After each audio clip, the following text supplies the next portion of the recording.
This is the 2022 Jeep Grand Cherokee. One of the things that we're going to be doing is getting behind the wheel.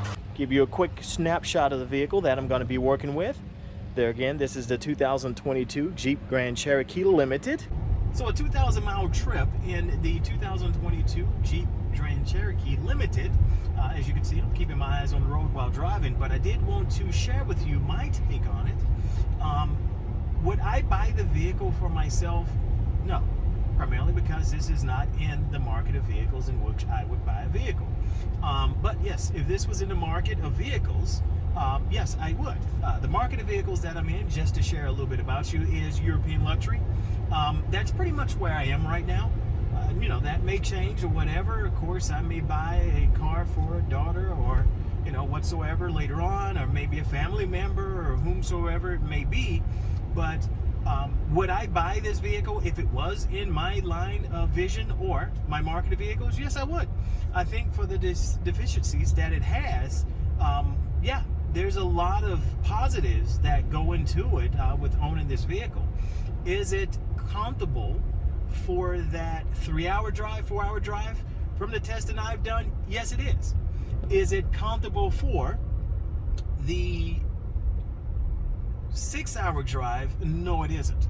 And while I'm telling you this, I'm just gonna reach over, and of course you can tell I have some things in the seat here. Just gonna kind of dump this out and give you a little hint of the seat. So we'll move all this stuff. There we go.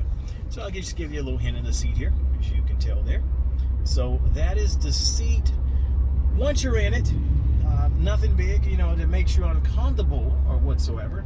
But right at about 6 hours, what you do realize, especially if you decide to take a nap or whatsoever, it's pretty tough to do. The headrest may not seem like it, but that is pretty hard. Most of the time you don't get that, but yes, that is pretty hard. The seat itself, over time, you learn that it's pretty hard as well. So just going into a little bit of the comfort of the vehicle, especially when you talk about long distance drives. Now, if it's a short distance drive, 3 hours whatsoever, going to Myrtle Beach, you're fine.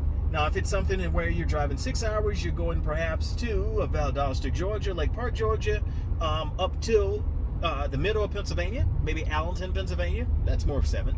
But no, it may be a little more uncomfortable. Once I'm in the seat, I feel right nice in the seat. I'm very well situated. So there's nothing there that's uncomfortable. It's just that extended range on the drive that really makes you to where it gets uncomfortable. And of course, some of the things I love about the vehicle, one would be the acceleration. Once you start to go, and it doesn't lack acceleration at all. So if you're going with this one and you're going with the 4-cylinder turbocharged, very nice vehicle. So it doesn't lack acceleration. The braking is pretty nice, as you saw. I began to brake there coming over that hill. I couldn't see what was in front of me. I felt that was nice. But it can search for gears depending on the acceleration and how fast you're accelerating. It can begin to search for gears a little bit there, but that's heavy acceleration and you're kind of going back and forth depending on what traffic is doing in front of you. So definitely remember that. That's one of those deficiencies that you're probably never going to get to that point, so you don't have to worry. But yeah, that will never begin to annoy you because you won't be to that point of driving the vehicle. Outside of that, as far as driving the vehicle, coming around curves, heavy speeds, you do want to slow down. You do feel like there's a little bit of ability to lose control. So that's, and the things that I'm warning you about is the things that I necessarily picked out that I don't like about the vehicle. But like I said, you will never drive this vehicle like I have over this 2,000 mile radius. You will in some spurts, but overall you won't. I tend to be somewhat of an aggressive driver who wonders why or how people can go less than the speed limit.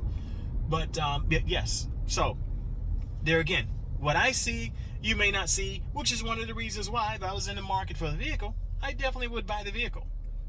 So I'm in a stop and go situation now. I'm going to turn the camera around so you can see a little bit of this. And just acceleration points, different things of that nature. I'll show you a little bit of that.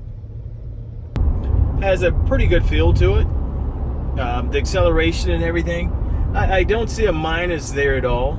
It's a 4-cylinder turbocharged, as with most 4-cylinders today. So don't let that deter you, because it's something that everyone is pretty much forced to do. It just makes the vehicle lighter, also helps with weight distribution.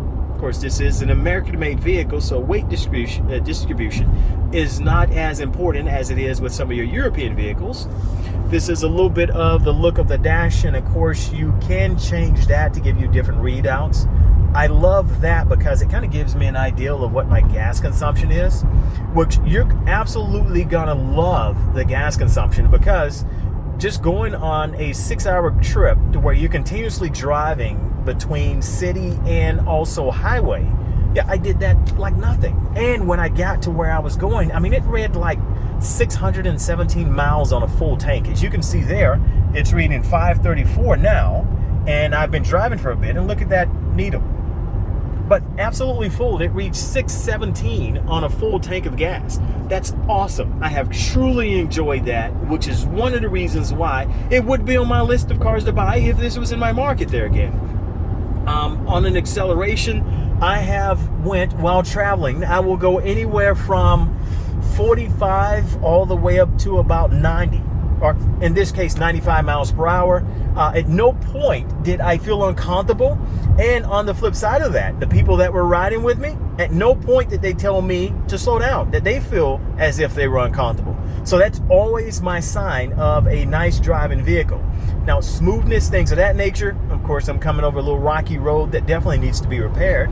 You ask, where does I financial, or I was about to say financial aid. As you can tell, I've got someone going to college. I was about to ask, where does all of this lottery winning and money goes? Now, lottery winnings, they take taxes out of that. After you've played all this money to play continuously, they take taxes out of your lottery. Okay, that's a whole different subject, but taking a look at the roads here, where's all the lottery money going? Where's all the tax money going? It's definitely not going to where it needs to be going. But that's the reason why there's a little car shake. Now, that's a story you need to ask our politicians, which they don't care. They're making money one way or the other, and now they get to express their opinions openly on how they feel, rather than how the people feel. There we go. That's another subject as well, which now we're getting into politics. But on the outside of that, I'm going 75 now. If I press the pedal, I can feel myself take off. So it's not one of these things to where, oh, well, you know, it's a gradual move if you're going above 60, as with some cars. No, I can feel myself take off and I accelerate.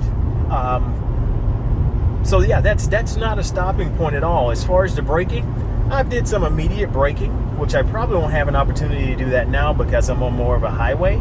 But I've done some immediate braking, didn't feel a problem there at all. As far as the dash and the feel and look of the vehicle, everything looks good. I mean, just from a driving standpoint, everything looks good. Everything you might feel is good. My seating position is good. Jeep did a very good job of that as well.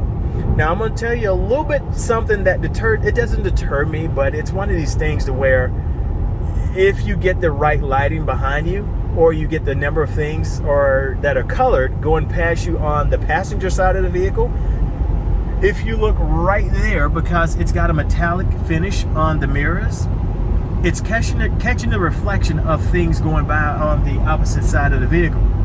Now, that gets a little scary because if you pass by something that's red or blue continuously, or bright colors, and it's continuously flowing by you and flipping, it almost looks like you have a highway state patrolman by you. Now, see the metallic there? That's what I'm talking about.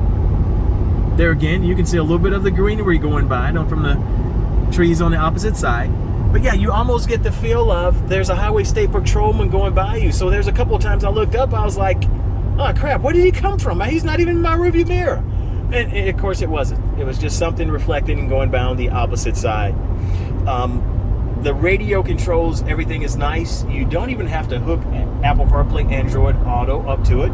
All you got to do is just make sure you plug it into the bottom here, your USB, and it automatically links your Apple CarPlay, Android Auto, and on top of that, your Bluetooth. So I never had to connect my Bluetooth. Once I plugged it in for Android Auto, it automatically connected. Absolutely love that. Jeep has done a real good job with the finish of the vehicle.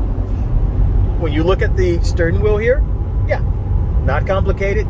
There's your buttons. You can pretty much look at every button and pretty much figure out from looking at it what it stands for, what it's going to do, the function of it. And if you look around back, of course, that's where it gets a little confusing. But once you play with it a time or two, yeah, no problem at all. You know exactly what the buttons behind here will do, which is your volume. And then on your right-hand side, you're just shifting from station to station.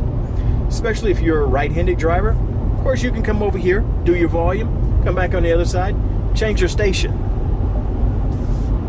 I had to flip it back to the navigation. Of course, I'm using Waze since I'm traveling. It's always good to know what's around you. And what I mean by what's around you is unwanted travelers that may be traveling in the same direction as you are, that may surprise you from time to time. Of course, it's never comfortable to see those. So I'm a big Waze user. At the same time, I will do Google Maps as well, both simultaneously, so I can flip from one to the other. I find that Google Maps did have an advantage, which they gave you an opportunity to switch back to do your route. It changes your route automatically if there's congestion or whatsoever in front of you. Now, on this trip, I did find that Waze was doing the same thing and with more accuracy than it was with Google Maps. So, primarily, for the 2,000 miles I put on it, I've been using Waze. But going without that, of course, I will come back to you. Garage door openers, or home link as it's called, is on this vehicle.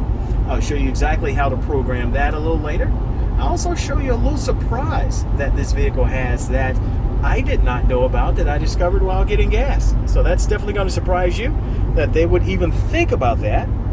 And you're probably going to ask yourself, why did they think about that? Because this vehicle sips, not drinks, but sips gas.